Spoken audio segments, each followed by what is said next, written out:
এই শাড়িটার দাম 5,000 টাকা? দিদি পুরোটা হ্যান্ড ওয়ার্ক করা আছে, এগুলোর দাম তো একটু বেশি হবেই, তাও তো আমি আপনাকে কম করেই বলেছি। আরে মা, এগুলোর এরকমই দাম হয়, তুমি নাও না, আমি দিয়ে দিচ্ছি টাকা। এই তুই থাম তো, শাড়ির ব্যাপারে কি জানিস তুই? কিছু জানে না, বোঝে না, কিনে না। দেখুন দাদা, এই শাড়িটার জন্য আমি 500 টাকার বেশি একটা টাকাও দিতে পারবো না। হলে বলুন, না হলে আমি চললাম।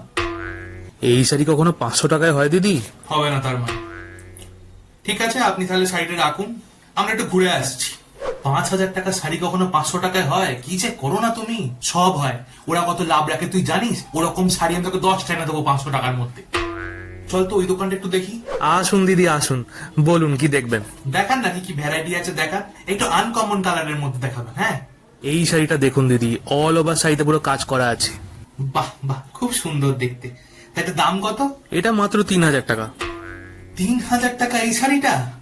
বাবা, ঠিক করে দাম বলুন। আপনার দোকান থেকে আমরা প্রত্যেক বছর কেনাকাটা করি, আর আমাদেরকে দাম না কমালে চলবে? কিন্তু দিদি আমাদের এই দোকানটা তো সবে 1 মাস হলো আমরা খুলেছি। इज मंगल भा